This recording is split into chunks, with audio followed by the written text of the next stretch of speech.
You look at Joy.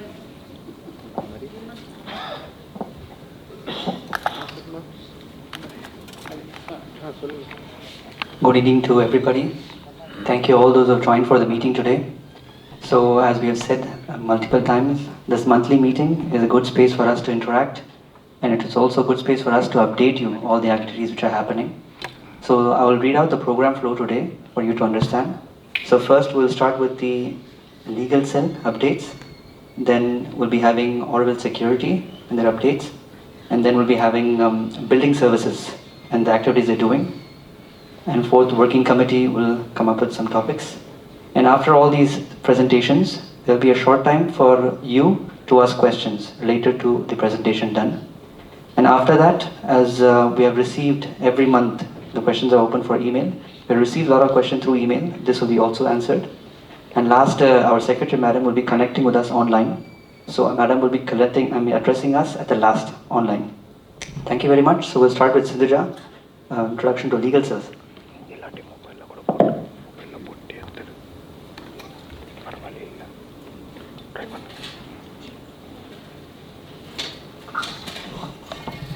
Good afternoon, everybody. I would like to give a quick update on legal matters, and we have touched upon this in the last President's meeting also. But since these matters are still under discussion in various forums, I thought it best to touch upon them again and give some clarity. The main legal matters which have been agitated in the past months, in 2026, there was a court case filed on the residence criteria of Auroville, which was issued as a standing order in 2024 by the OSD with the approval of the governing board. The residence criteria lays down the guidelines for Aurovillians and code of conduct. And this residence criteria was challenged. A writ petition was filed and dismissed by the Honorable High Court. So this residence criteria remains validated by a court of law. The second writ petition is pertaining to the Annapurna and land exchange pertaining to the, land lease pertaining to the setting up of an IIT sustainability campus. And this also has been effectively dismissed by the Madras High Court in April 2026. The other important matter is land in Auroville. And what I want to update the community today is that land matters remain conclusively settled up to the Supreme Court now. So to recap, first in 2024, Ms. Krishna Devanand files a writ petition challenging land exchange in Auroville, along with specific land exchanges in Auroville, including Oro Orchard Exchange and other 4 exchanges she has challenged in her writ petition. This case took a while. The court examined the details that they had submitted and the details that we had submitted, and it had dismissed the writ petition as not having any basis. And subsequently, an appeal was filed in 2025, a writ appeal, and this writ appeal was also dismissed. Now, in 2026, Ms. Krishna Devanand filed an SLP, a special leave petition, at the Supreme Court on the same matter. She challenged the dismissal of the writ appeal and the writ petition. At the Supreme Court, the matter stands conclusively settled, and land exchanges have been upheld as being legally valid after scrutiny of all the documents submitted, like I said before. Now, why I am touching in detail on this subject is, in recent times, there has been attempts, many of us are on social media, if not, at least we are part of many WhatsApp groups where these things are still being discussed as if they had not been examined by courts of law. And after a matter has been conclusively settled by the Apex Court of India, it amounts to contempt of court to re-agitate the same matter in another forum. So some of our residents seem to not adhere to the settled litigations and the verdicts. They don't want to hear it. They don't want to understand that they had a concern, and the concern has been settled by a court of law. Hence, recently in March or February, I don't remember, a bunch of residents following some unknown person has gone to the SP office and re-agitated exactly the same issues which have been agitated at the High Court twice, and now conclusively settled at the Supreme Court. Like I said, these kind of actions are essentially against the law of India, because it is us who approach the court, and now we don't like to hear what the court has to say, so we are going around forum shopping. So this has to be understood by the residents of Auroville as being an action that is just not okay legally or on any other level. Now, related to land matters is another very important matter under scrutiny also in the community, the eternity land exchange. Now again, the same matter was taken to court in March 2026 and dismissed. Initially, a stay was granted for the writ petition. 3 days later, the stay was vacated and the matter was dismissed altogether.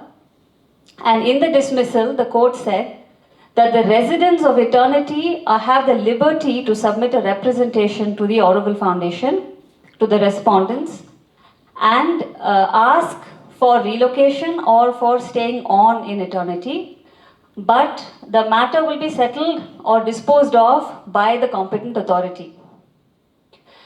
The eternity residents made a representation asking to stay on at eternity, and while this was being examined, they went and filed a writ appeal at the Madras High Court. Now the writ appeal also stands dismissed as of May 2026.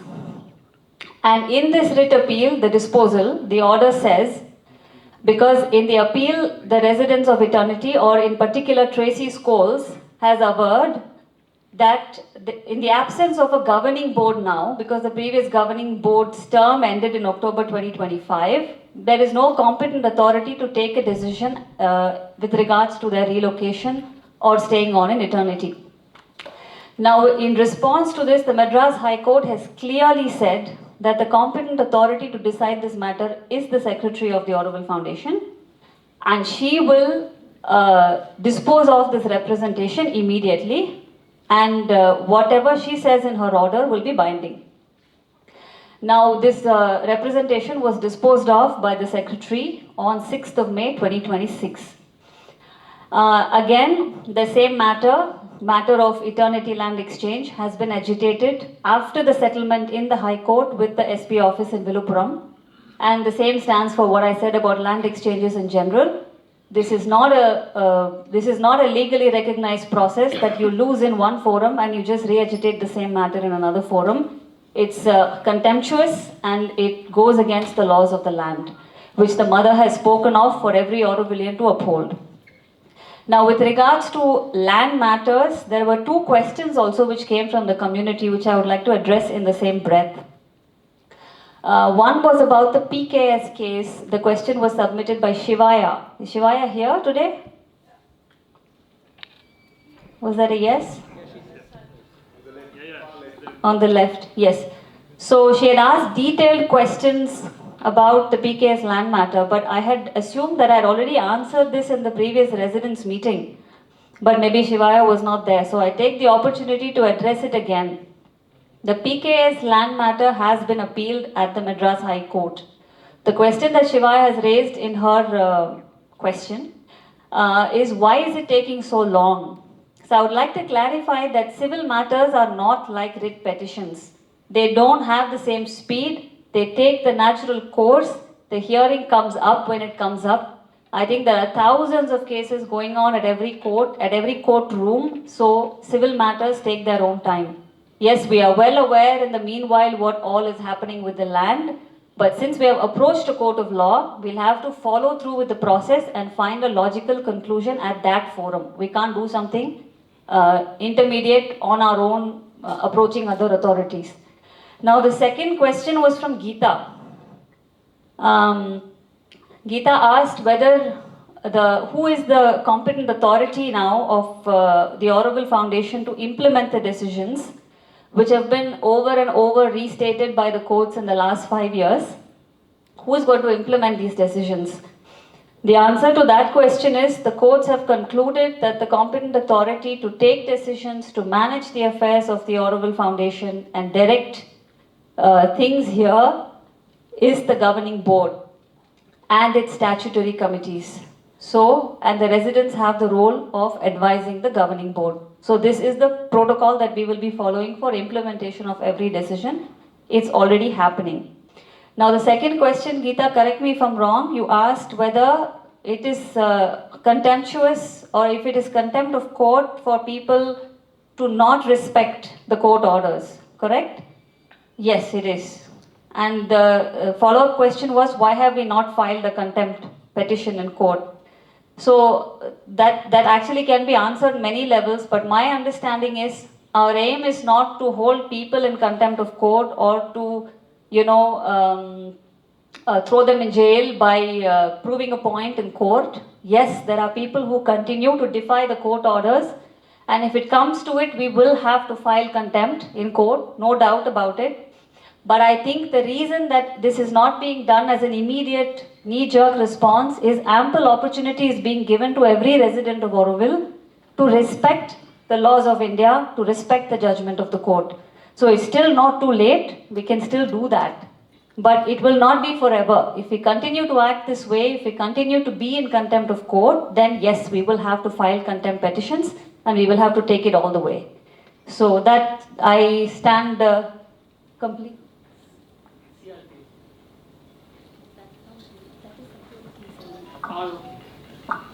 My presentation is complete. I hand the mic over to whom? Arun? Giacomo. We call upon Giacomo from security to give some short updates. So, good evening everyone. Thank you for coming. And here is a short update about security and what we have done recently. We spent a lot of energy and time to try to expand the team and improve our service. In fact, recently we had the possibility to hire new guards, to employ fewer Aurovillians as first responder, and recently probably a new dispatcher. This is very important to the functionality of the service 24/7, all year round. So, few things I want to share. Recently, there is an increasing number of theft and theft attempts. And we receive a lot of complaints about that. Unfortunately, the number is increasing. And we observe that many of them are due to our negligence. People don't close the door, don't lock the door nighttime, or they leave open windows, or sometimes their bags, even money, exposed from the window, from the mesh. So that will help a lot if we have this common sense of just lock, close, and keep bags and all this stuff far from the reach of thieves, because they understand that we do this, unfortunately, still, and they come. In spite of that, our patrolling increased. We really identify the spots, the community that are more exposed to this, and we patrol. Even if you don't see that nighttime, we have people doing that. At the same time, we have good news. The number of harassment has substantially decreased in the last months. It's almost zero recently. There was a when this team started, the new team started this service, there was a standard number of harassment, was quite regular. But recently went almost to zero, because our policy is very strict on that, and we act very, very strongly. Few other things, let's see, one thing that's a little bit light, but it's important. We receive a lot of calls about dogs owners that they call, especially nighttime, and they ask, can you please come and check what is going on, because my dog is barking. I'm sorry, we cannot do that. We can guide you, especially because some people, senior or alone, I understand that can be a bad experience, and maybe they're afraid and they don't want to go and check why the dog is barking. We will be at the phone with you. We will guide you, we will tell you what to do, switch on the light, use the torch, but we cannot just come and check what is going on with your dog. So even this is something that becomes more often we receive this, and we need to explain that we are an emergency service. If there is an emergency, we come in a few minutes, but not for a potential emergency that very often is not there. Sometimes it's a cat or another dog. And what else? Let me see what I wrote. RTA, road traffic accidents. Again, there is a little increasing of road traffic accident inside Auroville, and we also identified which spot, and we are working with road service and the other working groups, especially ATDC, to find a way to prevent this. At the same time, like in the case of theft, this is due to personal negligence, especially excess of speed. Very often that's the cause. Okay, so that it's up to the community to prevent. The rest we will do our best to make our roads safe while we are building the city. Let's see, anything else I left? Okay, yes. Sorry?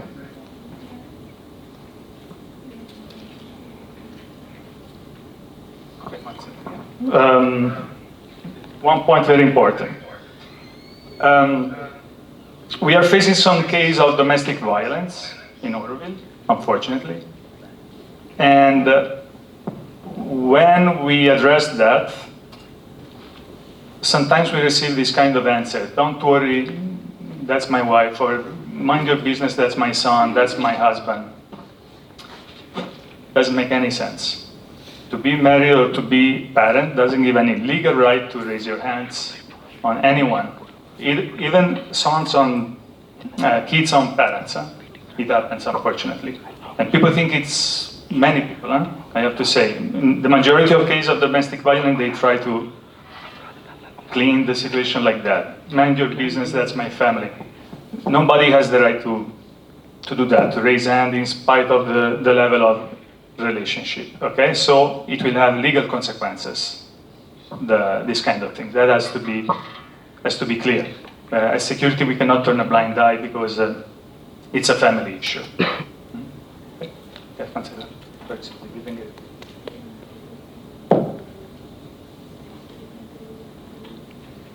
Yeah. Okay. Okay, yeah. Another tough topic that I hope we can address together because this concerns many of us. So there is, of course, we all know, an increased wave of violence in Auroville that became even physical, took the manifestation of physical violence. Now, as security service, we are not, it's beyond our mandate to intervene. We have to keep people safe as much as possible. But especially in the case of riot like that, when many people are involved, we cannot restrain everybody, and we cannot do police intervention. Okay, because of that, again, police will be involved. And there are legal consequences that go, again, beyond our mandate and jurisdictions. We cannot expect security, that is just, we are just civilians, basically, to act at that level. So there should be zero tolerance for this, and security will be called, for sure, and we will come and we will try to do our best, but we will not cross any line. When it becomes illegal, police will come, authority will come, and they will take the matter in their hand. And unfortunately, because what is happening in Auroville, at least until recently, this is becoming more the case, and this is going to happen, basically. I don't know if there is any question, or if we're going to have a question at the end. Yeah, at the end. Oh, okay, So it's very finished? good. Thank you so much. Yes. Thank you very much, Giacomo. So now we have a new service under ATDC. It's called Building Services, about which Sindhija will give some updates.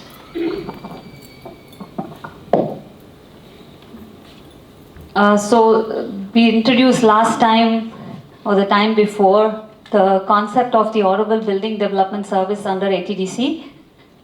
This is a new initiative, a new service akin to road service, electrical service, telephone service, water service. It's a building development service. The reason that this initiative started now is in the past, we were receiving grants, we were receiving donations, and we were finding ways to build it after the master plan was notified. There are many Auroville contracting units, many architecture units, so it's completely decentralized. It's become a kind of a marketplace of contractors and architects. And there has been no real process of awarding these contracts to somebody. It has been very ad hoc, to summarize, to make it short. And also an issue that has been raised in audit objections, audit reports in 2021 is that the units of Auroville are intrinsic to Auroville. So they use the same PAN ID, PAN card of the Auroville Foundation. So the seller and the buyer of the service in a tender can't be the same. So to speak, if Auroville Foundation floats a tender to be compliant with the GFR, then it can't award it to itself, a contractor who's working under its own wing. So the option for us, Aurovillians, to build Auroville, which is envisaged in the master plan, is to build Auroville departmentally. So how we do this is through the building development service. We procure materials through 3 quotations or open bidding or through the GEM portal, and we organize labor and we build Auroville, and the cost of course goes down because there is no profit margin anymore. Now this initiative has been started since the last time we announced to you that it will be starting 2 months ago. Now it has started.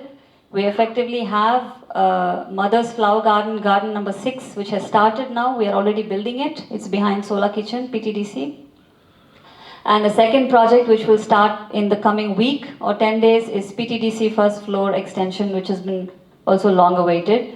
And all building projects now in Auroville, from repairs, renovations, extensions, new buildings, apart from that funded by GOI, will be built under Auroville Building Development Service.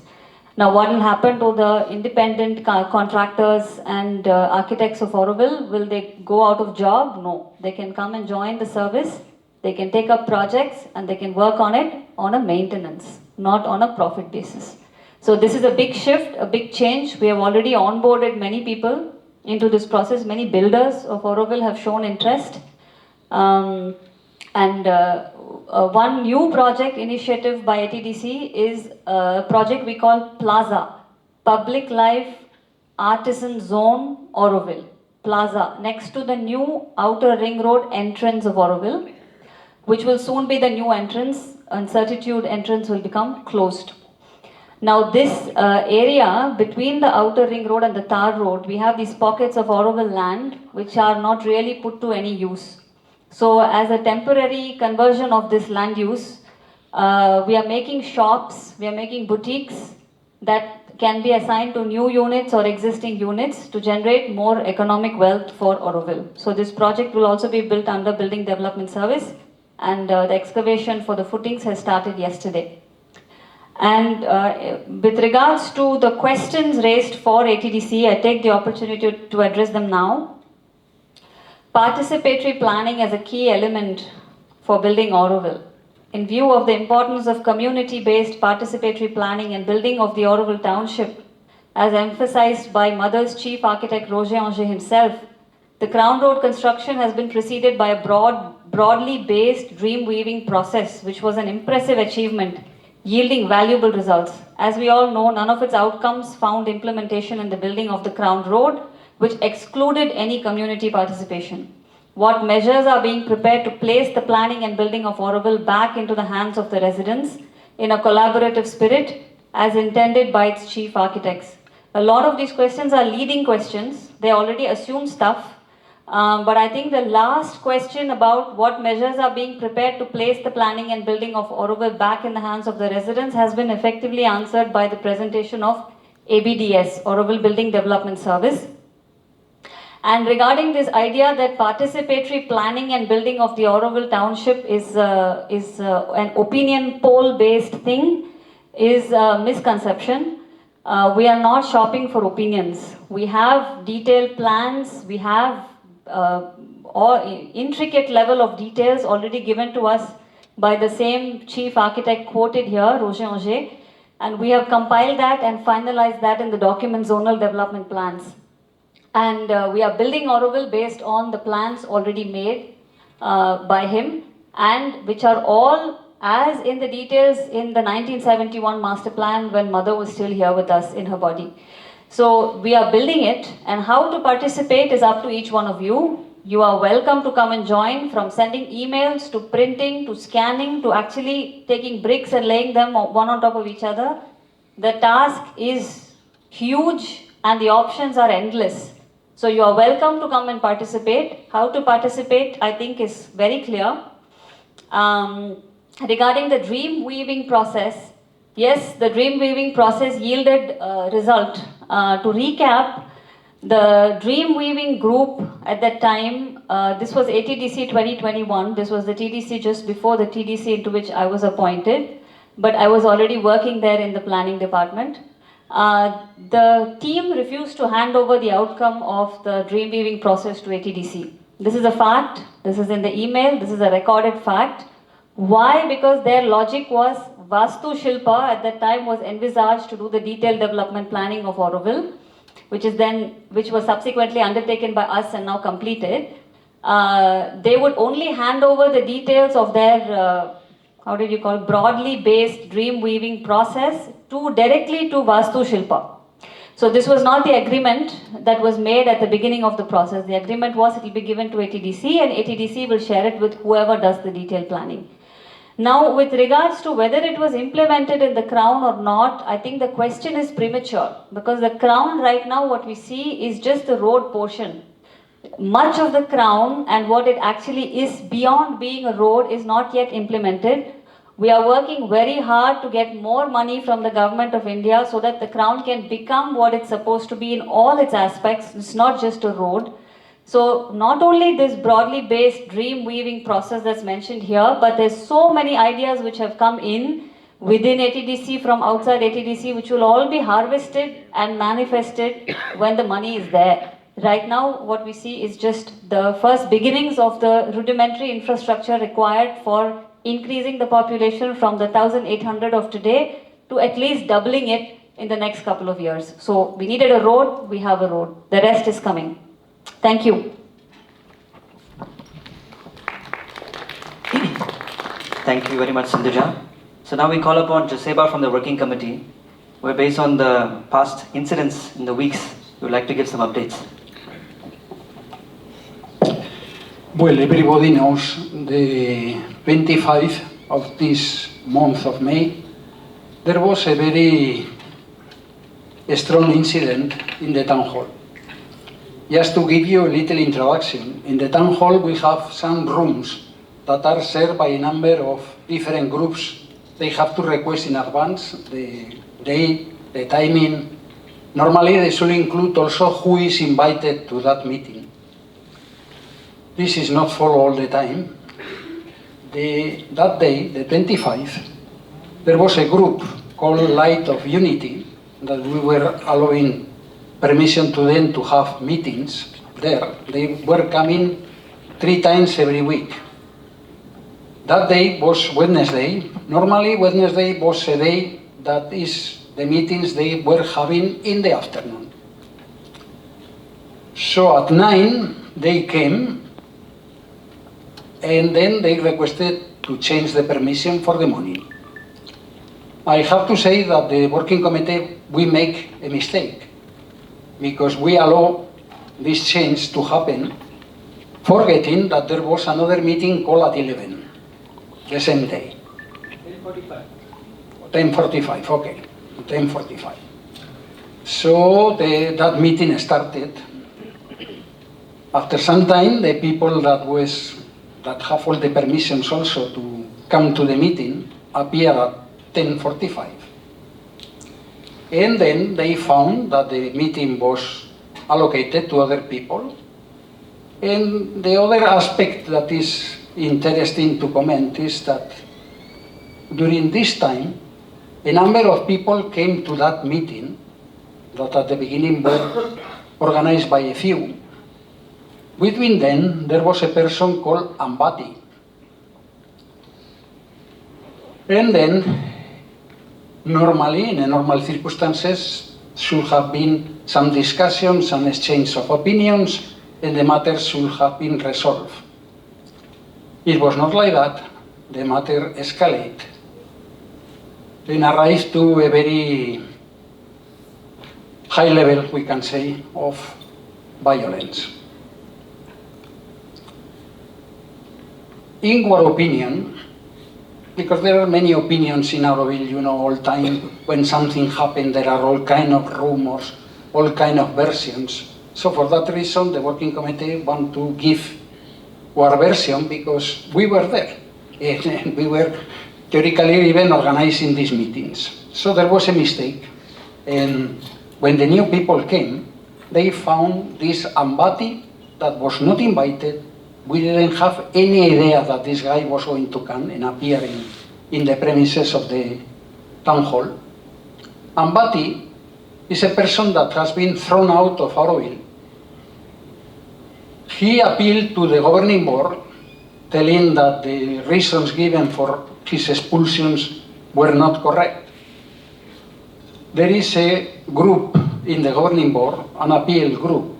This group examined all the reasons given in writing by this person, and they arrived to the conclusion that the expulsion of Auroville was fully justified, and then they accepted this expulsion. Not only that, Ambati has been declared persona non grata in Auroville.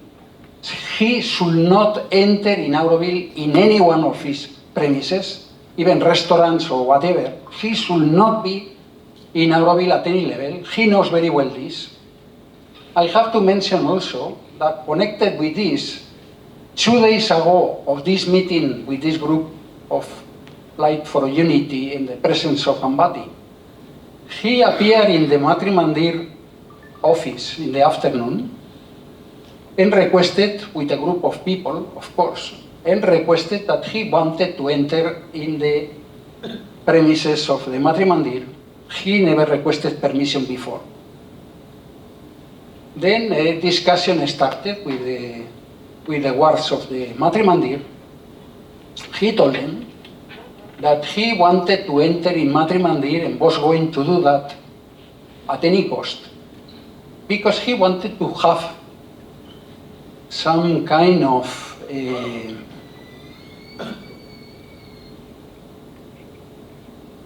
about the topic of peace. He wanted to have some kind of experimentation or some silence, or to get around the tree and to have this mission there.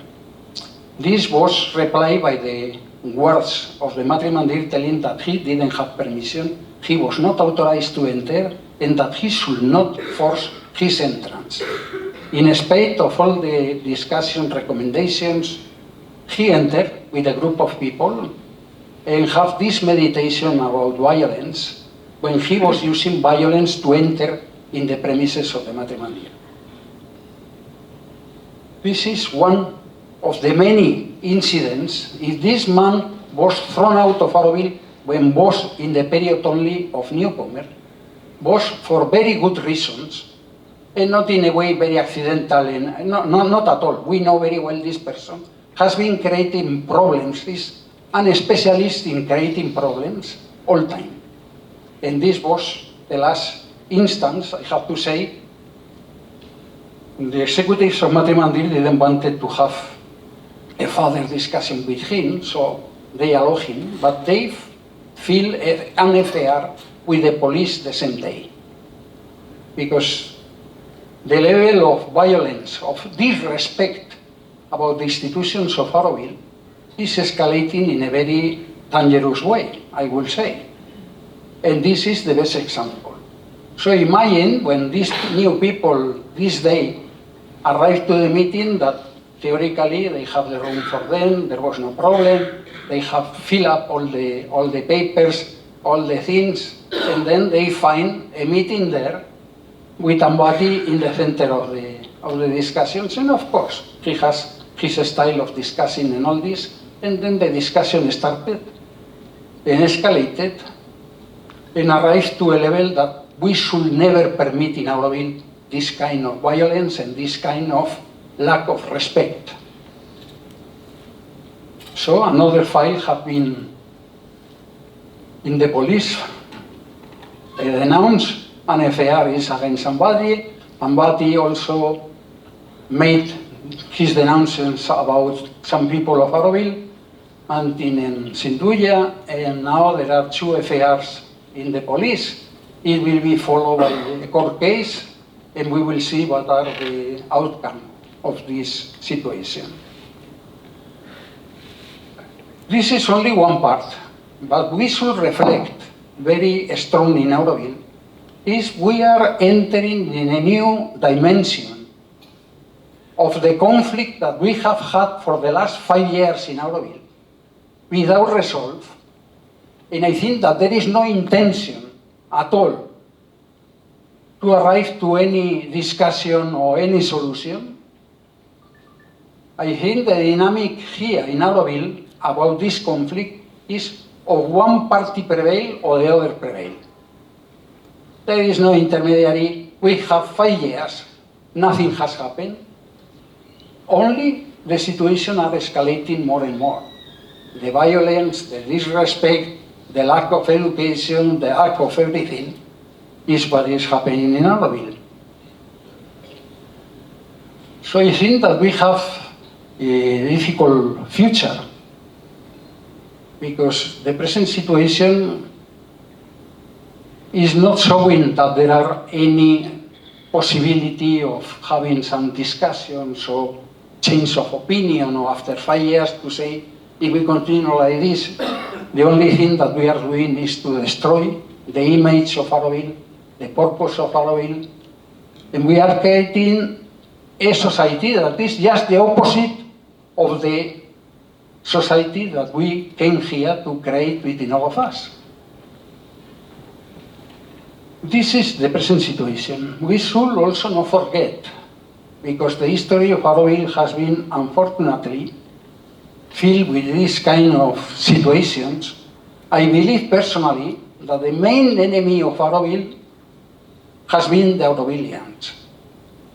If you review all the years from the beginning with the SAR, with all these old conflicts, normally made by the same people. And we are in the present situation in a worse situation than ever after 5 years of conflict. And this is a call to all of us, because this is not going to be resolved by any group or by any instance. This is a matter that corresponds to all of us to do whatever is in our hand to save the present situation. I have to say also that from the administration of Auroville, we are seeing with a lot of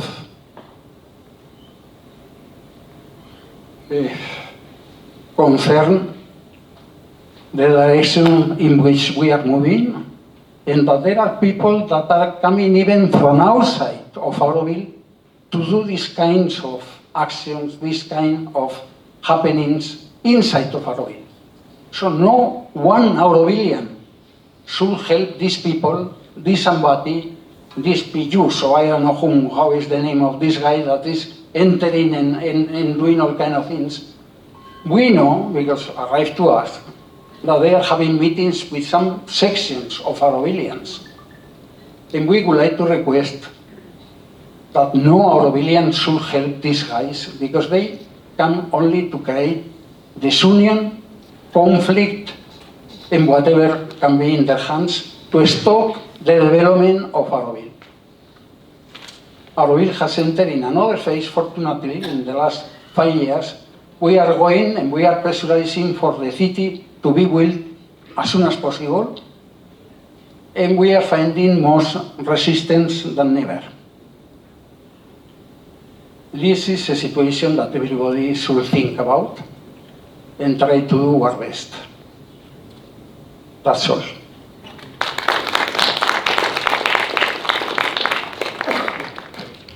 Thank you very much for the update, Joseba. So the presentations are over now. If there's any questions, please raise your hand. We have some question answer.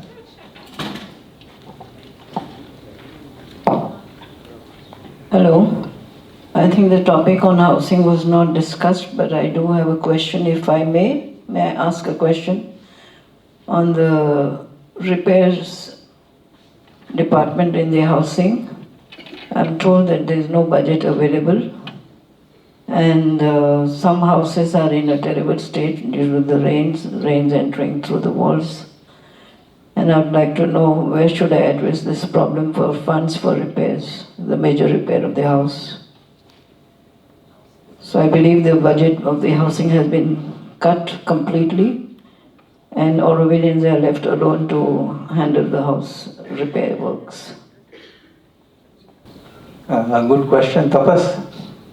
So about 4 years back, the repair budget had been put on hold. But subsequently, Torquil and I from FMC, we are working with housing, and we looked at all the accounts over the years and identified critical accounts that we need for operations. We have set that point, we streamlined and set aside some bulk of money for repairs specifically, because that was an area that was put on hold. And it was put on hold because of all the uncertainties and churning and everything that was happening to get more clarity. And from that point onward, critical repairs and needed repairs are being undertaken by the housing service. So if you have any repair needs, you have to set up with them. They will come and review, and it will go into the list of housing repairs that need to be done based on the priority. And our long-term goal is that we will be moving towards prosperity, like health maintenance. There will be house maintenance. Today we have 1,800 assets. There is no chance that we can have a budget to repair into different stages of different assets, because a lot of them are old also. So we are going to do a survey from housing and FAMC to assess who's staying where, what is the condition of the house, how many Aurovillians. So once that is done, we are coming up with a budget for house maintenance as part of prosperity. Once that happens, we'll have a repair budget, because housing service will be allocation and repairs. And I'm not going to do a dialogue here, please. I'm giving you the roadmap that FAMC is going to work on, because I'm not solving anything. I'm telling you what the method has been set up, and we have to all work with it and follow. I understand. I'm not into a dialogue. I have gone through the housing service, all the procedures. PRO and the entire team has been 3-4 times over 3 months at a stretch. And the conclusion was they have no budget. They can provide us with technical help, but we have to pay for everything. So I have gone through all procedures except that there is no budget. And so let the housing bring it up to FAMC joint meeting, because as we said, I'm not going to take up a point item. Let them bring it up. When people keep saying they don't have a much budget, they have to bring it up to FAMC to give it the priority of what has to be done. Okay, it's a very loose statement saying they said there is no money. Where is the housing service job? Yes, absolutely. So you should please tell them to bring it to FAMC, a housing joint meeting where even foundation officers are sitting on it. Okay, so we will take a look at it on the priority, and as I mentioned, once we move into prosperity, the house maintenance portion that everybody will participate will allow us as a collective to repair our assets jointly. Today everything is disjoint. Okay, so that's why I say I'm not going to do a dialogue. There is a roadmap set. Prosperity was the meeting on which everybody was given briefing, and as we go along during different months, you'll get more update on how we are moving and how we're going to solve that. Yes, I understand it's a big issue. We have addressed partially, we have started. We'll do a priority on repair, and then we'll see how to move forward together. Yeah. Thank you for your presentations, and here I come again every time we have a meeting. And I'm happy that today we don't have all the time just in presentations, but there is time for questions and answers. If I hear that we are divided in 2 groups in Auroville, like the people that are against the city and against and for the city. Now, I don't experience that as such. I'm not against the city. I'm not against any new plan. We knew when we came to the city. So I'm very, very sorry that we have this gap, and I'm still like Lakshay last meeting said, we need to have more communication, we need to have more dialogue or interaction. And I see already there is like not really a willingness to, it feels like you have sorted it all out, and we just have to swallow. But we have an incredible amount of capacities and talents and good people. Auroville is built till now by these individuals. So I'm praying for a possibility that people can actually sit together and listen to each other and maybe discover that we are going in the same direction, but we are worried about, Giuseppe, I have been working in the housing for a long time, and I've been trying to find place and money for housing because that's part of the city, right? With you together. So there is a lot of people, we have all done our part. So it's such a pity that the sphere between people getting more and more difficult, but maybe we can do something about it. Maybe we can listen to each other.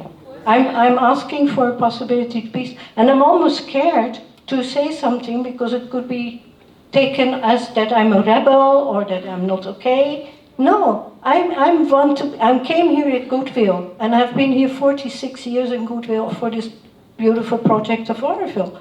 So I'm sure you have to feel the same. So why do we need to split and divorce our capacities?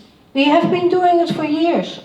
Yeah? So Lakshay asked for it last time, and I really asked, can we have next general meetings or like have a little bit more input from the people and come to like I worked for 4 years now on this thing of heart weaving, preparing myself to be in a good space, to have an interaction, to listen to people. And you know what we need is just mutual respect. And if we don't, we get more and more into violence because something is not happening. We are not trying to be together. And that's my pleading for that. Because we have done it for 45, 50 years. So why can't we do it now? I'm still an optimist.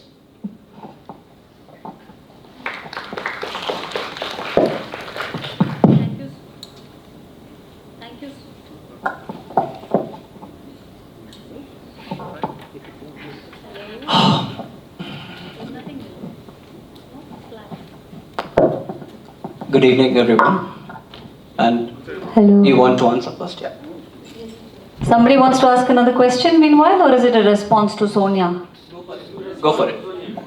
Yeah. No, I thank you, Sonia, for bringing that up. I just want to ask, currently, what is your sphere of work in Auroville? Can someone give her a mic?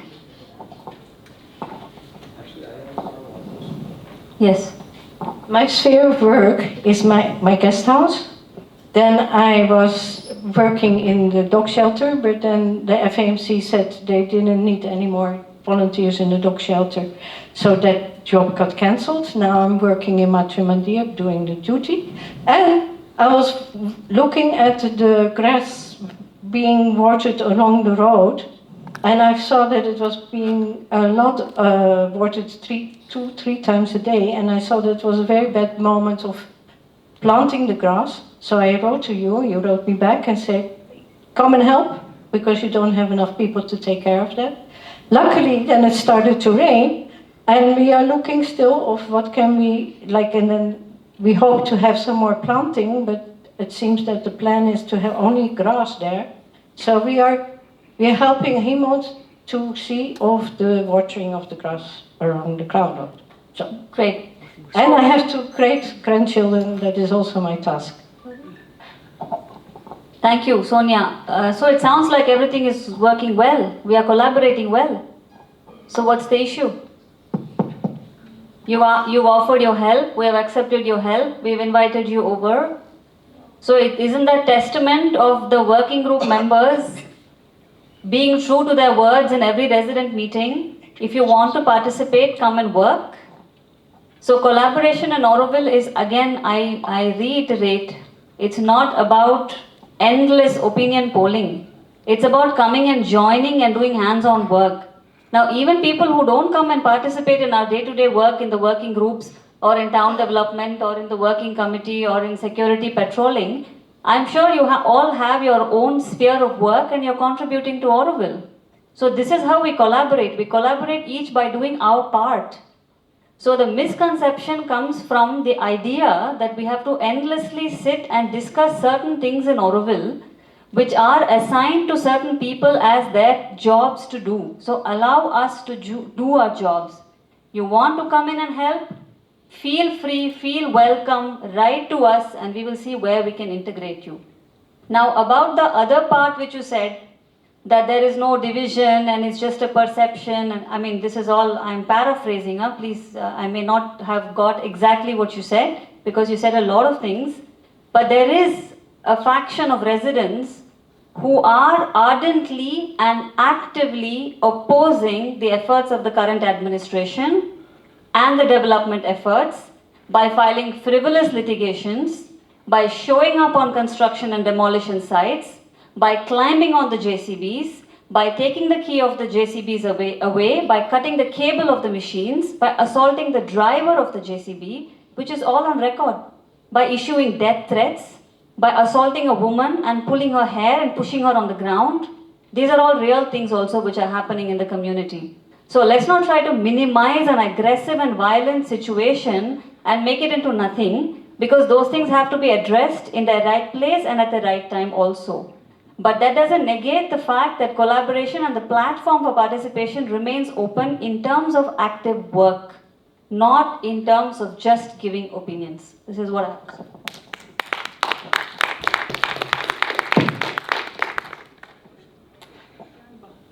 Good evening, I'm Lakshay. I work in a service called Aware.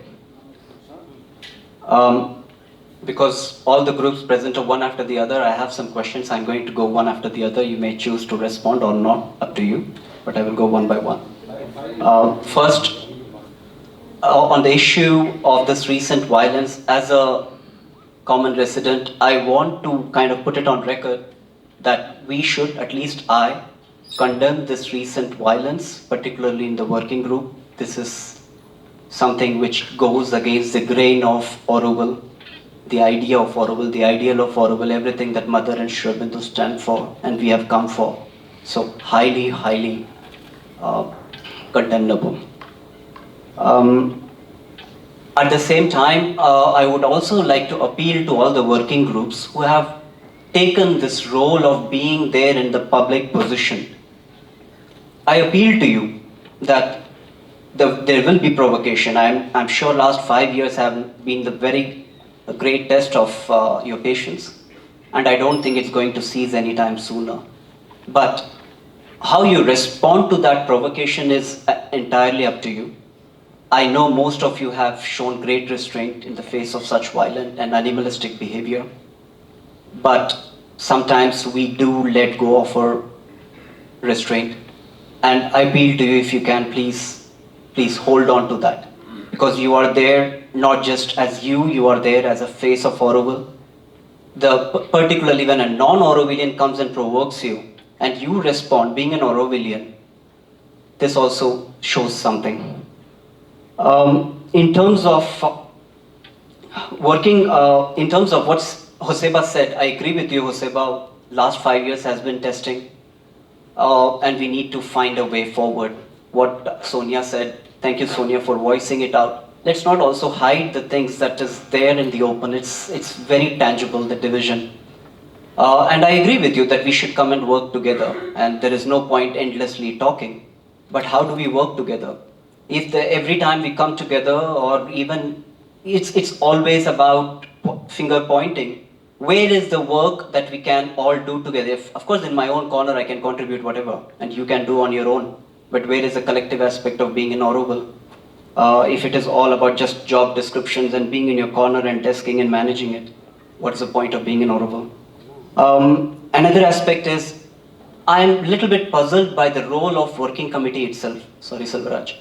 What are you actually doing? What are your mandate? What you go every day to the office, but what do you do? I think in my reading of the Foundation Act, you are the bridge between President's Assembly and the Governing Board and IAC. And I think you should stand up and a little bit own your role a bit more. Doesn't matter who appointed you, but you are there. So as far as I am concerned, you are my working committee member. So please stand up for Auroville. On the topic, on the phrase of this competent authority, I like this word, competent authority. But sometimes I ponder, is the authority which is appointed there, is it competent? I know some of them are. Well, sir, you are a great example of how competent authorities can be. But on a daily basis, how competent are these authorities in terms of security, in terms of FAMC, in terms of other aspects related to Auroville? What has happened is in the name of this bogeyman called competent authority, we are just passing bucks. There is no responsibility taking on behalf of working group. You all just point fingers. And then we don't know who the competent authority is. This is this very strange shadow figure, and everyone is made to go from one corner to another corner. I would like if you can publish an organogram of sorts. Where is the boundary? Where is the responsibility of people who are there as a competent authority but are Aurovillians, who have taken the oath of being a willing servitor of divine consciousness? And where is the boundary of the people who are here on a hired basis? And what is the relation? How is the constellation like? And do you, as residents, do you also want to escalate everything to the competent authorities, or do you want to hold something on your own? And if you want to, then we will hold you responsible. And how would you respond to that as working committee? I would like to know. And thanks for setting up this building service. Thank you. This was high time coming. And now the question is, how do we build? Where is the funds for? You alluded to your request to the Government of India, and I'm not a big fan of the Government of India spending its taxpayers' money on Auroville. I think I take this opportunity to appeal to Government of India to seize all funds that is being given to Auroville. If funds has to be raised by Aurovillians, and if government has to participate, yes, it has to participate, it can participate, but it can be as one of the participants, one amongst 193 countries that can participate. Do we have any action plan to raise resources from all the countries? No, if our only window is go run to Delhi and find some budget and do something here, I don't think it's a good trend for Auroville. And in terms of economic development, that leads to who is the competent authority who will look into the economic development. You may do the things that are necessary as a reaction, but who will do the work as proactive action? Who is the competent authority for it? And I think we need to stand on our own feet, and for that we need an economic development plan. And for that somebody needs to own up some responsibility to say, hey, we are leading this. And in terms of this participatory action, I think this has been such a bad word for Auroville. I'm speaking as fast as I could. This participatory action, I have written about it. We are here for this participatory, not planning, but participatory action. But tell me about this Crown Road, even now that you have been talking about it. What is the duct line doing there? How useful has been that duct line that you placed next to the Crown Road? I want to know what is the plan with it. And that is one example of not having participatory action. Forget about planning, you put it into action, but because you didn't involve the residents to act on it, now the CPWD, so-called competent authority, did some incompetent work, and who is responsible there? Thank you.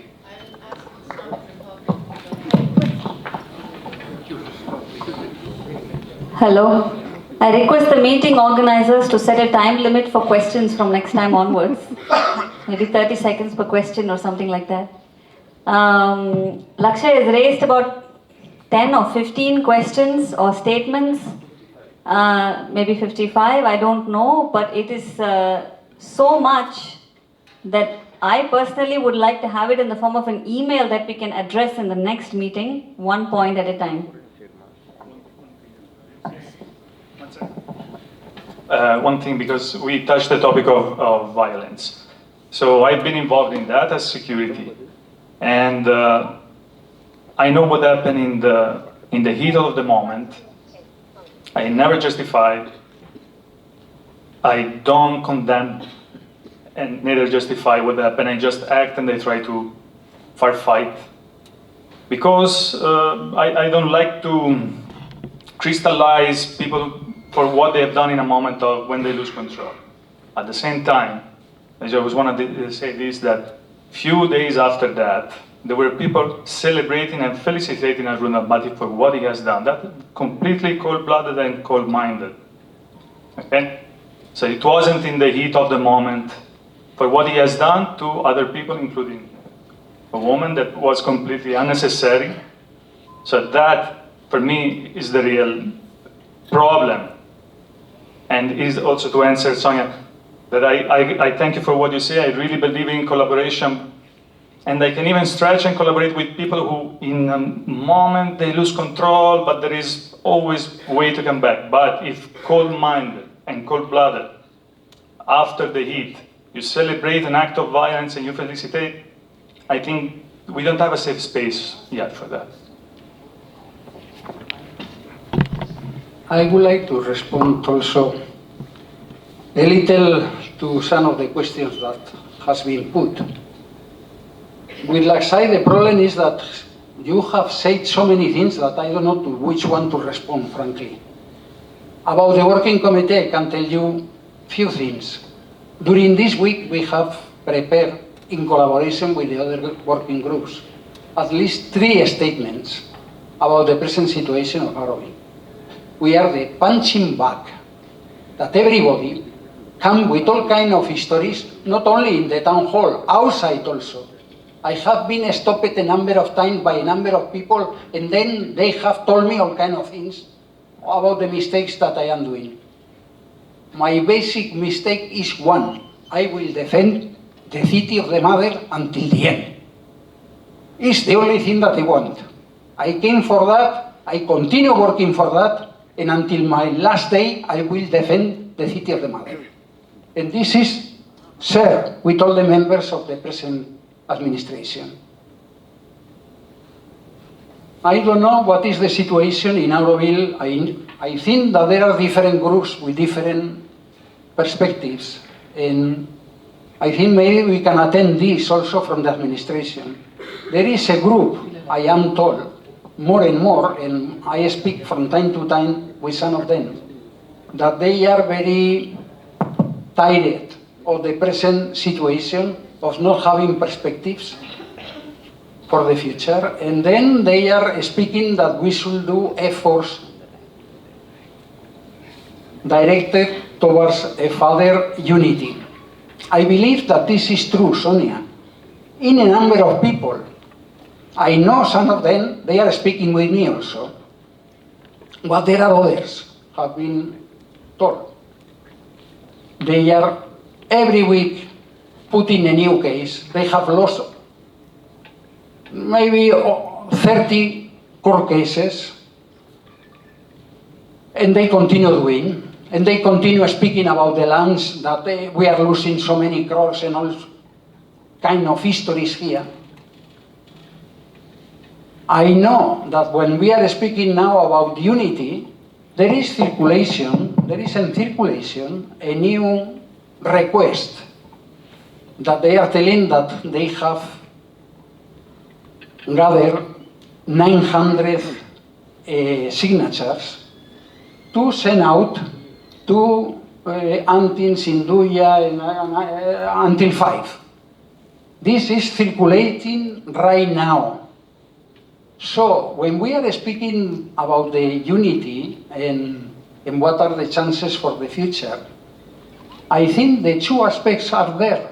We cannot refuse any one of them.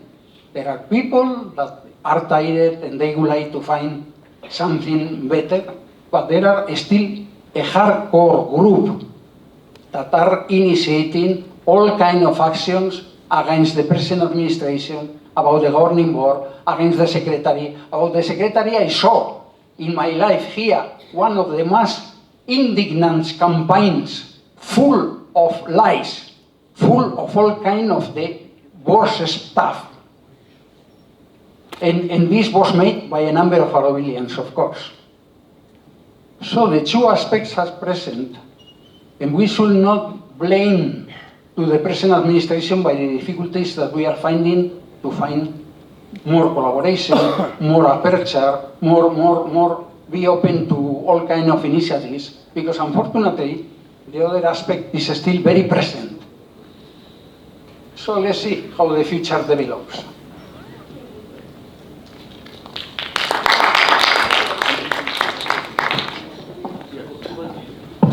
Sir, I have a very short point, sir. I just wanted to respond to Lakshya what he said. Okay, Lakshay, then I'll come. Thank you, Lakshya, for mentioning me in your query. And my dear Aurovillians, so the question raised is about the competent authority. See, please understand the difference between competence and the competent authority. All of you are competent. What to say about me? All of you are competent. But then, all of you are not authority. The authority is what has been stipulated in the Act and in the rules. And all of you are intelligent enough to know who is the competent authority. See, this campus, this project, and this concept of Auroville is with the competence lies with the residents. This is a vision of the Divine Mother to have a population of 50,000. And that 50,000, they have to be accommodated in the same degree of comfort, in the same degree of living as you all are as on date. And that has to be participated. Some of you might have participated, some of you might have inherited, or some of you are beneficiaries of what others might have done in the past.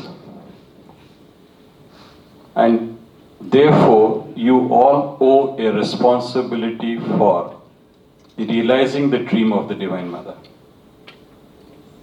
So making the population grow to 50,000, to make the infrastructure grow to cater to the requirements of 50,000. I totally agree with you, Lakshya, that it is not the responsibility of the government of India only to see that the infrastructure grows to house all of them. The responsibility rests with all of you. And I think it is a well-conceived topic that all of you should go with this stimulation as to how you can contribute, how you can work to generate the infrastructure here. I have a very simple formula. I think you are around 1,500 or 2,000 Aurovillians as on date. Can you all take the responsibility of inviting 10 persons each to become Auroville in 1 year time? We will soon be 25,000.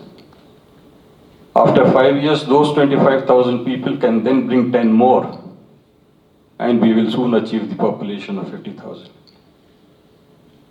There can be many other pathways to achieve this target. See, please stimulate yourself. It is my earnest request to all of you, please stimulate yourself. Don't look for solutions from others. Try to have the inner strength to find the solution yourselves. And I'm sure enough, I'm 100% sure things will take shape. But if you feel that somebody is to do that job for you, yes, the other person will do with his wisdom. And then everybody will be asking questions. Let all of you be answers to the questions that you are asking. The solutions will follow. Thank you very much.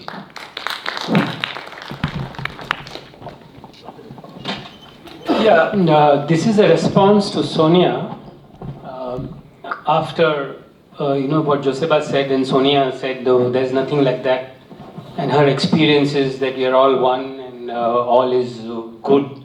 So I just want to ask her, how come there are 2 FAMCs, 2 ATDCs, 2 working committees, 2 land board, 2 entry service? So if there's no division, how come we have two groups for everything, parallel groups, and why can't we all come and work together? So I am Auroville.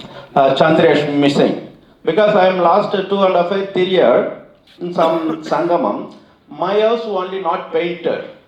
No problem. I have a contribution. I stopped. I painted myself. You are telling prosperity, endless story, very clearly. I am working last 25 years a meeting listening. Otherwise, if you don't paint, I stay at the Chandresh house till the paint. He can stay my house. Sometimes you have to come to the conclusion. You are the speaker, I am not a listener. This is very bad system in Auroville. This is very clearly I am telling. My house, myself I can paint very clearly. I stop my maintenance, no problem, don't worry. You are telling story last of 2.5 years, 3 years. The housing group, Piano knows, Vendesh knows, all the people. When you go the housing group, they think the superior of the chairperson. This is very bad. I don't go. I sit my house. Chandresh maybe after 6 months I am waiting. Otherwise I go to the Chandresh house. In the meeting I am informed. People can take ready. And another point, last 4 years, no good spirit in Auroville. Whatever development, something happened, do division, confusion, lot of problems happening. This has to be somehow who will solve, not going in the media and court. This also no good. Normally people coming in Auroville, minimum simple life, peace and Auroville, not more. Clearly understand? That's enough. Think about everyone. Don't explain too much time. We are not only listener. Thank you. Thank you very much. So now we'll go to the last session. We'll quickly go through the questions that were asked through the email. No, because he didn't listen to the question fully. What we'll do is we'll convey it to him, and most probably you can visit one of the days to FMC office or the housing. No, I never go to any other field and telling. I come to the meeting only, I clear everything. But then we will convey it to him, and next time we'll reply to them. We'll ask him, we'll follow up with Chandresh. So we'll start with the email questions. So next we can go to FAMC, some FAMC related questions.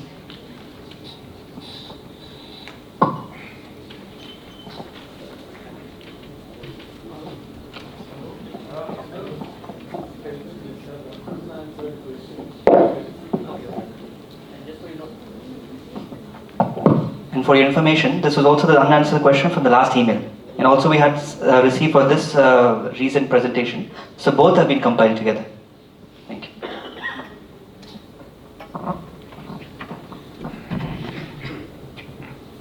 So the question is regarding the maintenance reductions or cuts and silver fund as a category that is supported by BCC. So when we took office, we basically went through all the list of different categories of maintenance that were done, and then assigned to different people who are working at different working groups. So we started mapping and calling and find out who's currently continuing to do that work, and then we those who were continuing, they were allowed. Those who were not, and then we were trying to see if they would be fit into another category, so that everybody is kind of assigned to work relatable to FAMC registered entities, and that was the work done. Now for silver fund, there was this silver fund as a system was not approved before, but when we took over, there were many people who said they would like to be part of it. So we did a mapping also on that. We also sent out to all those who had requested, and everybody is receiving, asking, if you need a silver fund, do you have a pension, are you working somewhere, are you open to working? All those mapping was done.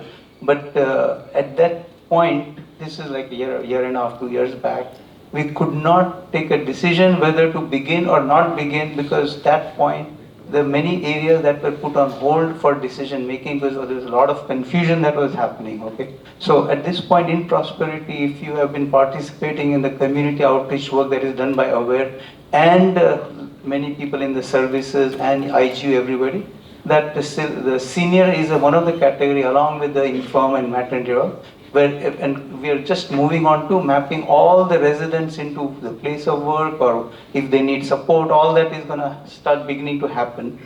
So once that mapping is done, it will be easier to say, okay, which are the number of people who should be put on the senior support and what can be done with it. So that work is ongoing right now.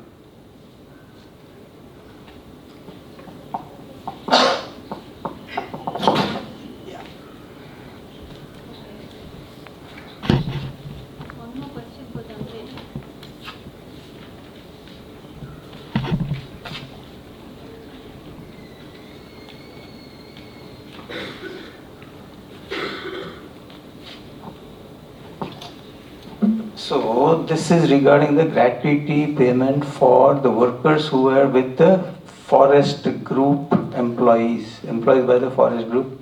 Forest group members, there were 44 who were receiving maintenance, and there were 60 employees as part of their staff. And all these were supported by BCC. So one of the tasks that was given to FAMC by the governing board when we took office was, in fact, governing board had a list of all the tasks for the various working groups that are directly reporting to them and their subgroups. So the main task for FAMC was, with the several subgroups that you are overseeing, come out with a work plan for all the groups, come up with whatever we're planning to do for 1-3 years, and then we'll come up with the budgets that are required, what is being given, what is required, all that mapping. So in forest group is one of the areas where we also wrote to them as a forest group, because that was a group that was recognized, and with the email that please come, let us discuss, this is part of our work. And they would not respond, they would not come. And then after 2 or 3 responses, they even said, we don't recognize you, you are sub judice, because the lawsuits were filed against FAMC, which was by the GB. So that after 6, 7, 8 emails, they did not come. So we had not been able to take it up. In the meanwhile, there was a forest officer brought into the foundation to give a guidance on how the forest, the green areas would be handled for going forward. And there in the assessment of the competent officer, who is IS officer in the forest department, it was said that 15 people will be what will be necessary to maintain the amount of green buffer that we have. So at that point, madam had a meeting with all the green buffer services people, and that was communicated. And after that, there was 44 people, and there was a new green service set up. Now, green service, green belt service is an operating service where 15 members are being allocated to do the work of all the green buffer work. Okay, so at this point, that is the service where the streamlined work and everything is happening. The budget is being received. At that point, they all said we have all this gratuity that is pending. So the foundation said, submit all the documents of all the employees, all the attendance records, because they can only look at it once all the official records of employment contract and the payment attendance record, everything has been there.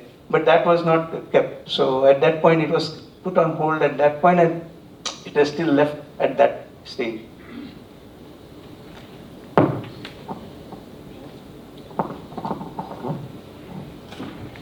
Arun, just as a suggestion is sought. My name is Ram Narayan. I am here in Auroville for last 25 years. And just with the Tapas and Chandres and Lakhe, I have something to say. You see, we are the stewards of the houses, but the owner is the Auroville Foundation, as it is said. And I was in one full term as a BCC member, also in a housing service in the past. And we used to get some kind of fund that is called from non-plan grant from Government of India towards the maintenance of the houses. At the same time, FAMC was also spending, BCC was also spending in it. So we cannot completely negate the support from the government in this scenario because both government and Auroville and the residents are responsible for maintaining the houses. And that this option should be explored, and it is also doesn't completely agree with what Lakhe said, because we have to include government and they are also part of the manifestos of Auroville, what I feel.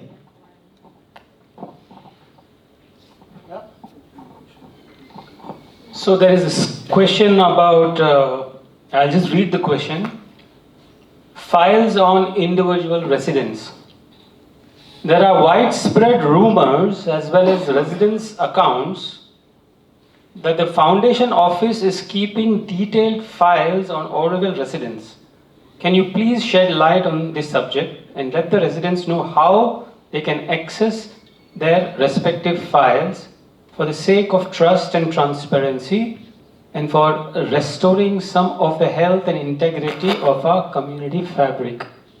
So you see, this question first has a lot of rumors. So first, we have to know from where, which rumor, and what exactly. This question is too hazy. Foundation is keeping files, and where's the proof? Who is asking this question? So it's kind of leading, and it's kind of very hazy. But as an ATSC member, I can say that every time somebody is violating the residence criteria, any of the clause in the AIIS, which is only accessible to us to know the history, we put that email and the response and keep a thread. Like every time somebody refuses not to want an Auroville email and sends us a nasty email saying that we don't consider your authority, yet you come to us for your visa, it doesn't make sense. So we keep in the AIIS all that. That's all. That's all what I know.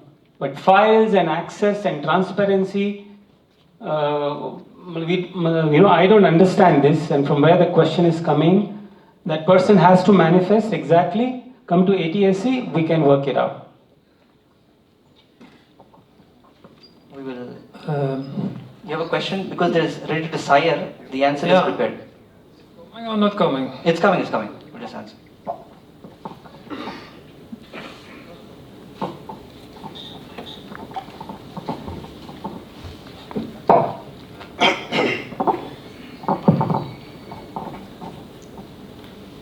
First of all, I'd like to thank those who are joining today's meeting.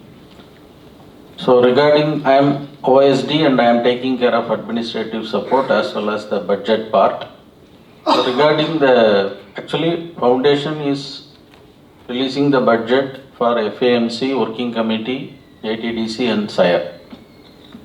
So as per the request, we are releasing the fund.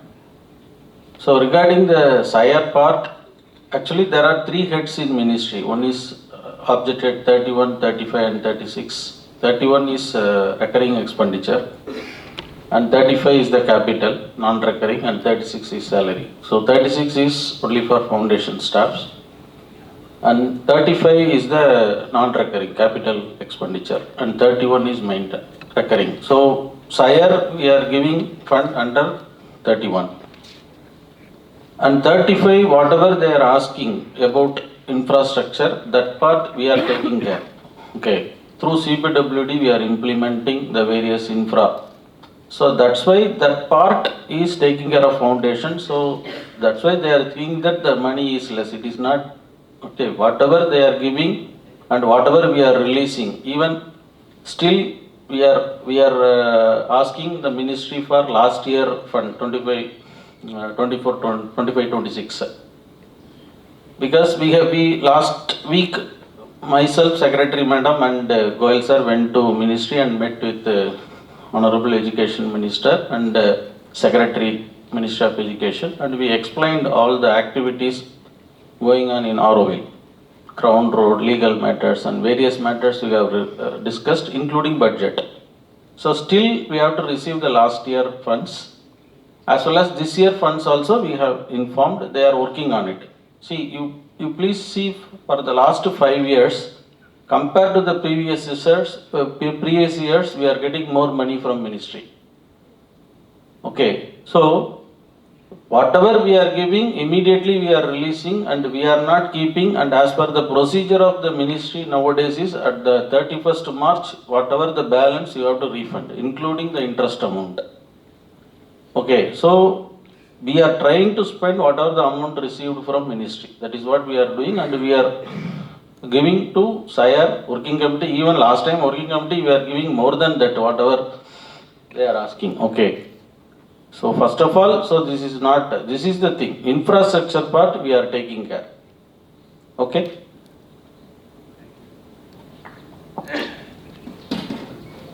And another point is regarding the peace, somebody has mentioned. See, everyone is, you are coming to Auroville, it is your duty to do the peace and other things. Okay, you are always pointing others, there is no peace at Auroville, means, you please working on, you please invite the people, you have to work hard, you are showing the fingers to others. Okay, instead of that, You can take it as a challenge and why don't you initiate this one? Okay, you every 10 days you please talk to the people and explain what is going on. You try to bring more people, that is what we want, okay.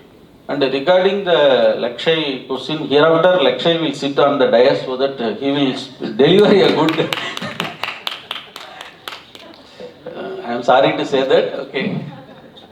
Actually, here there are two main authorities. One is governing board and the other one is IAC, International Advisory Board.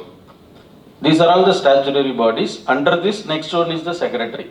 So secretary of Auroville Foundation is the competent authority. So others comes under the next hierarchy level. This is the organogram followed as per the Ministry of Education. Also regarding that funding, as you said, last week we have discussed two proposals with Honorable Education Minister and other officials. One is HIFA loan and another one is the HUDCO project. So they are ready to support. Okay, both the things. First, actually our institute names should be included in the HIFA schemes. We have requested and they said that you send a letter, we will try to include so that we will get a fund for various housing. Similarly, HUDCO also, they are ready to support, but ministry approval is required. Okay, without any financial thing, we have requested the ministry. They said, you please send a communications, we are ready to support. So we are working for various projects, as well as this year we are seeking more than 300 crores for 5 projects, including our regular budget. We are seeking more than 330 crores from ministry, because more than 100 crores there are some procedures are there. So that's why even first quarter means every 3 months is one quarters from April onwards. So still we have not received money from first quarter because certain procedures are there, because we are seeking more money for various activities. So that's why it is get delayed. Once the money comes, immediately we will release. Last year also, you please, suppose today if you are at that day itself, I am releasing the fund to SIRE, CPWD, FAMC, and immediately I call all the people, how much amount is immediately you are required, immediately I have released that money to everyone. So this is the current scenario. Okay. The question, the SIRE question is the one I proposed. My name is Anton, I'm a member of the SIRE board. So I'm happy that you went to Delhi with your colleague and with the secretary. That's very necessary, it seems, because otherwise nothing is happening in Delhi. So please do it more often if necessary. But you see, I showed you the numbers now that SIRE got like almost 600 crores 10 years ago, and today they're getting like 60 crores, like 10%. Okay, some goes into building, but a lot of other money is not coming. So a lot of teachers cannot be paid. It is a problem. So I'm happy that you go to Delhi and check with the Ministry of Education for SIRE, education. Thank you. Also, we are deploying CRPF or CSF in important places like Matru Mandir, ATDC and Town Hall. So this is what we have discussed with the ministry. Already this has been approved by governing board. Only few places, okay, because of the recent incident we are requested. Ministry also supported, and we are going to send a communication to ministry to MHA for appointing CRPF.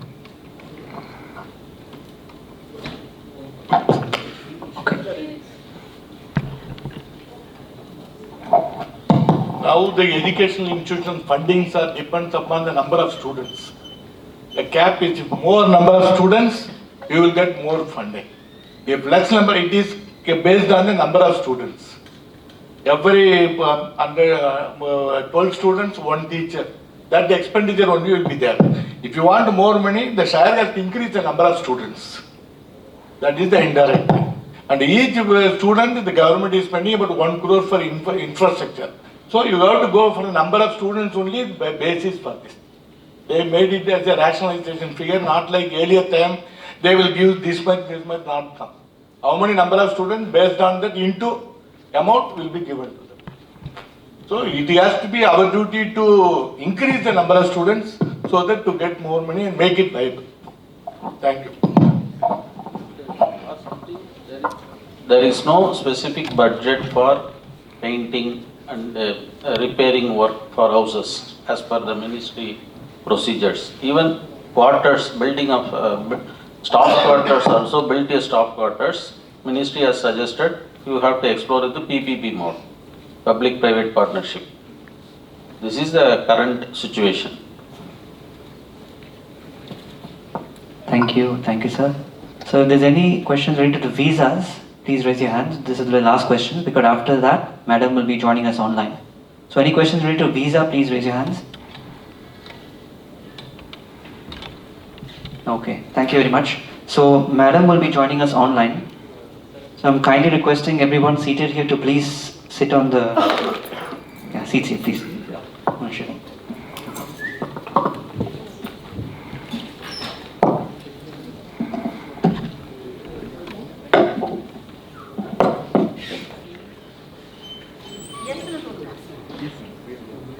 Yes, ma'am. Good, able to hear me now? Yes, ma'am. Yes.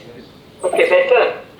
So next time we should make sure that technically also, I think all this is a part of the, shall I say, teething trouble that Auroville has a tendency to have sometimes. So again, repeating and understanding the raison d'etre, revive, are we all here in Auroville, a city of consciousness, a city of dawn, that Mother invited us to come here and build as willing servitors. The only thing she asked of us while she described what the city will be, what it is meant to do, the one thing she asked of us is to be willing servitors of divine consciousness. And again, she didn't leave it to us to say, build it the way you want, you can design it any which way. I think with a lot of precision, with a lot of detail, with a lot of focus, she actually gave us all that came to be known as the Galaxy Plan, those of us who've seen the document, and I think this document is on our website. If not, we should put it in the public domain again. The diagrams, the series of pictures that she gave with so much of attention even to the kind of population, demographic, which age group, who are the people who would stay where, what are the kind of activities in each zone, and this was the precursor for what came to later be known as the master plan. It was just putting this into a format that Government of India needed. And of course, when we go back to 1968, the kind of enthusiasm, excitement with which people from all over the world came here, a little disgusted, a little perhaps disenchanted with the way the rest of the world was functioning and continued to function, to really come here looking forward for a new way of living, new way of doing things with consciousness, not meant to be just another city, not just another city where money is supreme, another city where power, muscle power is supreme, or another city where there's violence, there's a lot of difference between the haves and the have-nots, where there is all the impurities, all the things that you see which often make us feel that this is not the way the world ought to be, where people are respected with love and with a lot of abiding by the truth, with light, with joy, love, unity, with all these things. That is how it is with that in mind that this beautiful city was created by Mother, envisioned, visualized, and she gave the blueprint for it. And at that time, Pashiji, the late Pashiji, who was close to all of us, has shared many, many times when we sat in my office and discussed with him. She never compromised, Mother never compromised for mediocrity, and she got one of the top architects of the world back then, Roger Auger, and we just celebrated his centenary a few years ago. And she got him to design the city, made him the chief architect, and also said she wanted to see the city built in 5 years. When he protested and said that would be difficult, she relented and said, okay, 10 years. And then fast forward, here we are in the 58th year of Auroville. So what had happened in the last several decades, this is not to say that nothing happened, I'm sure a lot of work did happen, but I think it was punctuated with a lot of efforts which tended to move towards stagnation, towards questioning everything, towards not really decisions being implemented decisions being taken, and a repetitive effort towards stopping stagnation, going to courts, all of that. And now, for a change, when the new GB came since 2021, an effort was made to get back to work and ensure that it was done with a lot of focus, with the vision and mission that the mother had envisaged, and we began working in full earnest. And I must say that a lot of things that emerged out of discussions with each one of you, I spent my first 6 months visiting almost every entity, every unit, which the earlier members of the working groups took me to, interacted, to try and figure out what was the mission, what was the vision, as one was also reading what the mother had written about Auroville, and came to the conclusion that many of the things that we are seeing and we were seeing back then really needed movement forward, and in that direction a lot of work had to be done. And in one of the first GB meetings, I think you will all, if you look at the minutes, it's very clearly like an action point, and what we did was nothing new. It was basically in a way, if you can say, an encapsulation of all the decisions that were taken in the earlier GB meetings, and it was actually putting them all together to give something like a plan of action for each of the working groups, and we started working with full earnest. So whether it is, there's so many things that happened, and also the idea to communicate with the community. Sonia today made this point that we need to have more communication. Yes, so both whether it's communication within the community or whether it's communication with the larger world outside, I think all these have been encapsulated and written as a part of the decision that the first governing board meeting took. And what we have seen is that in that direction, when we started to move, there were still many efforts at stagnation, literally for every single decision that would be taken in the, nothing new, but something which had already been taken by the earlier GDs repeatedly, and we were going towards implementation. There would be again a new hurdle in the form of a court case or in the form of something else of that kind, which also, with her grace, with mother's full support, each of these obstacles, impediments, we have been able to surmount one by one. And I think we are now at, it's not been easy, and yet, and I think for especially those of you who are all a part of the working groups, various committees which are a part, and also the competent authorities, the question, everybody in their own way is definitely competent, and as far as the authorities are concerned, this is defined by the Act. It does define what we are, but I think there is a supreme part of it, and that competent authority, I think each one of us there has one mandate. There's one expectation of us to be a willing servitor of divine consciousness, and also when there is a plan that the mother called us to implement, to really offer ourselves, consecrate ourselves, and be willing and actually not just talk about it, discuss about it, but actually work to be able to participate in so many things that are now happening across various dimensions in the building of the city. It's not just the brick and mortar, the roads, water, electricity, it's not just that, but it's also about culture, education, there's a lot. And we have to do this. It's also the definition, true definition of education. It's the process of knowing yourself, knowing the environment around, and knowing how to live in harmony with it. And the environment around, of course, also relates to the laws of the land that India currently has. We cannot violate all of them and say that we want to live in a kind of separate bubble which is located in the middle of nowhere. It's a very magnanimous gesture by Government of India to actually offer this possibility for people from across the world, 160, 190 plus countries, to actually come here and give them, subsidized free land, subsidized food, electricity, and income tax exemption, visas for 5 years, which even today, those of us who are working in this direction towards realization, manifestation of the city, we are ensuring that we all get visas without any questions. But if there are doubts on that, if we would like to sabotage or really be an impediment, stop the process of the city getting manifested, this is not something which is acceptable. Otherwise, these are all the, shall I say, the grace of the Mother, of course, and also Mother India, who's really giving us all of these things which I would not, I can very clearly say no other part of the world actually offers something like this from people of every geography, embracing them, wanting all of us to come together in this glorious experiment. And yet, when I look at all of us, while I would say that 95 to 99% of us are genuinely true sadhaks who have come here wanting to see the city built and did come here with the intent of making it happen.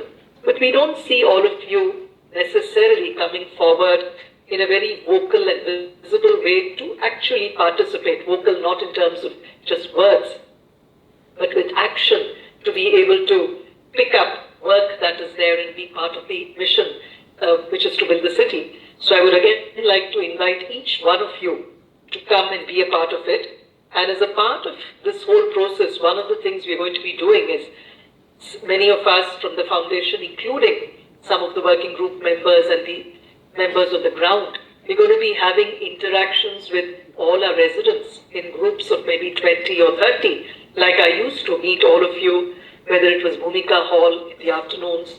Later, we had about 80 different meetings in different communities where we interacted with you, got to know so many beautiful human beings who had come to Auroville, some journey in a flight, a conversation, something that they read in the library of their university at a very young age. It really indented something, brought about some transformation, clicked something deep within and lit something up, and that made them really pack up their bags, come here, and they've been a part of this glorious experiment.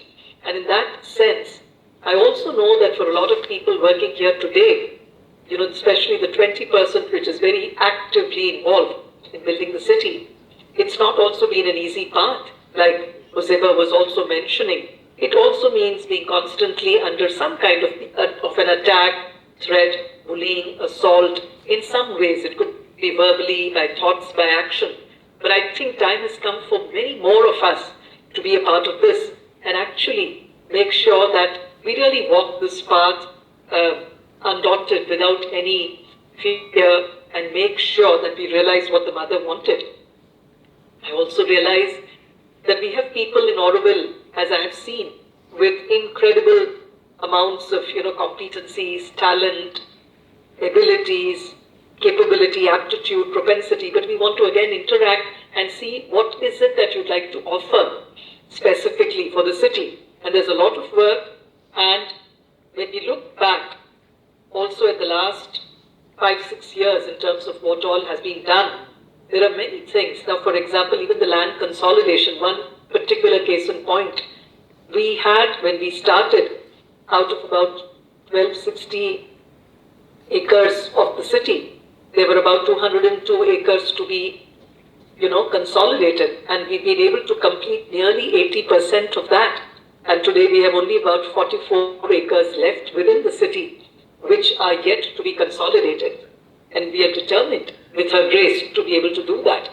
We've had a series of legal victories, including a very petition challenging this whole land exchanges. It was dismissed by the High Court.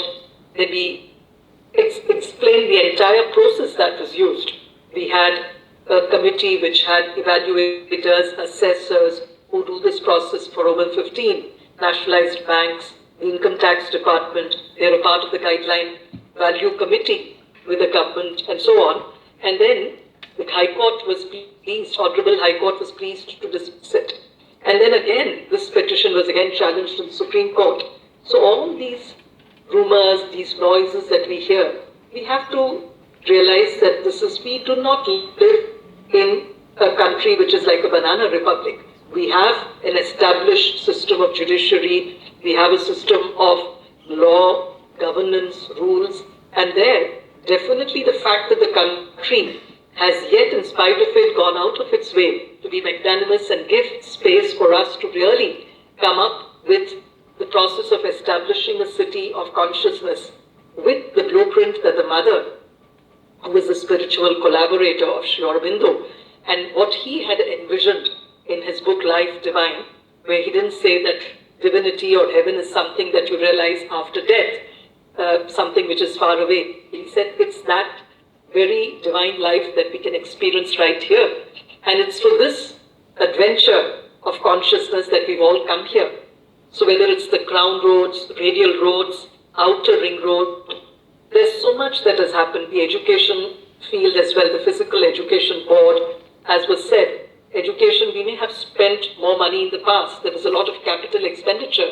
But now we're also moving more towards quality, towards ensuring that the numbers, quantity, quality, enrollment, all of these also have to be seen. And if there are good projects which fulfill the requirements, the norms of Government of India, we can get more funding from there as well.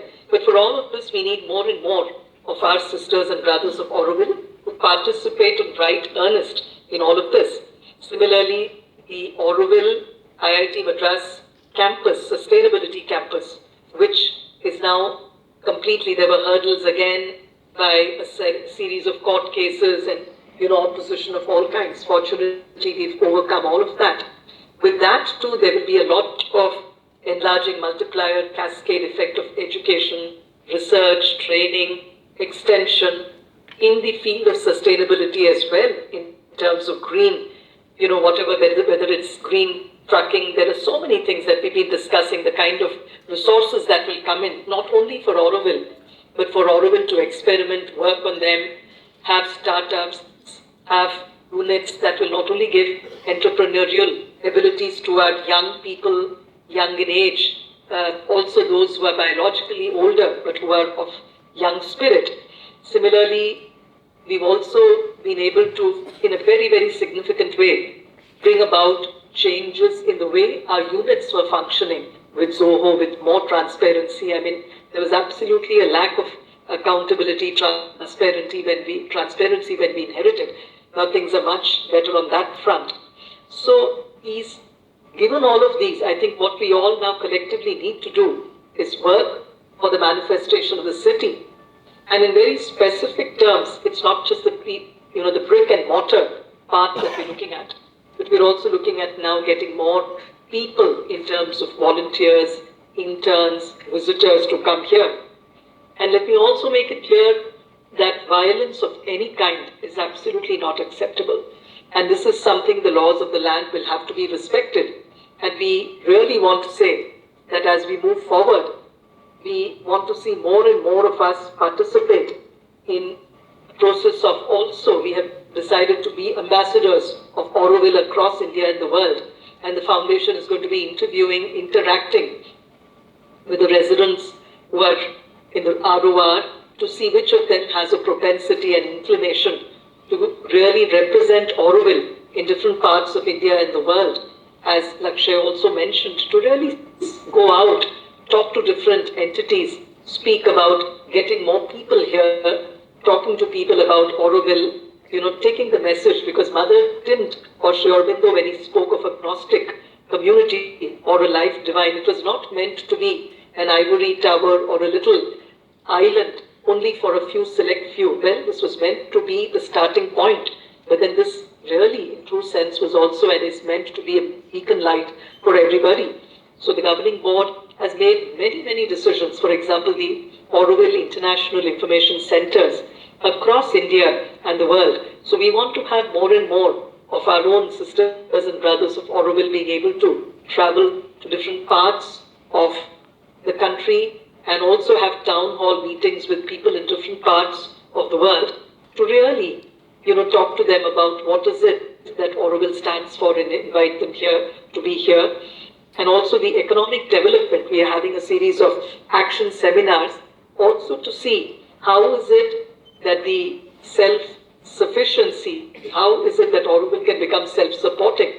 We have so much of farmland here, but our own self-sufficiency, whether it is food, agriculture, enterprise, industrial activities, all of it, it leaves a lot to be desired. But in that direction we need to move. And we would really welcome new ideas. So we're going to have these meetings with all of you in the coming weeks. There will be people from the foundation who will serve almost on a daily basis, along with a few of us will be spending some time. I will be intermittently joining as well for about an hour or two every day, where we're going to be inviting our, our sisters and brothers of Auroville to come. And again, when we say Auroville, sisters and brothers of Auroville as well as children of the mother, it's not only restricted to those from Auroville, but we're also welcoming people from the larger Auroville ecosystem to come and participate. So given all of this, there are all kinds of stories, rumors going around. So I want to again take this opportunity to tell all of you that finally, if we all need to really see the city, the question we need to ask ourselves is, a lot of water has really flowed down,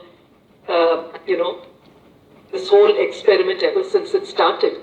And we have full faith. There's no doubt about the fact that this is something that is bound to succeed. Her vision, mother's determination, she says these dreams are more real than anything else that you see, that you feel, that you can touch on earth. So this dream of Auroville, the city of dawn, is not something which is not going to take traction, which is not going to see. It is definitely happening, and as she says, the city is landing. Will you help? Will you let it land? So in that spirit, when everything is poised to help us, of course, there will be challenges, there will be obstacles, impediments. If they were not there, we would also not realize our strength. So we have to thank, as Kabir says, if there are critics, if there are people criticizing us, well, thank you. Let us also say thanks to them, but let us be even more determined in our resolve to go ahead and make her vision come true. And in that spirit, I think there are many asks from each one of us. One is, of course, we participate, we do all of this, but I think if each of us can take up one activity out of the large jigsaw puzzle of activities that Mother has given us in the form of the city, the ATDC, and then various groups, economic activities. There's so much to be done. Now there's water, electricity. Each of the infrastructure areas requires a lot of work, a lot of efforts from each one of us. So I think if we begin this process of consecrating, offering ourselves and working, and as I said, also this process of being ambassadors of Auroville, representatives of Auroville, not only within Auroville, which is an effort which is already ongoing in the form of community coordinators, but also as representatives of Auroville at the Visitors Center at Matra Mandir to explain what we stand for to all the visitors that come there, but also to take this idea to the length and breadth of Bharat and across to the whole world. So in that spirit, I think I again want to reiterate the tremendous love, respect that we all have for each other. I have for you. With love and respect, again want to give my special gratitude to all of you who have been a part of this great experiment. But again with the request that let's at least resolve to do 3-4 things that we would like to contribute and take it up.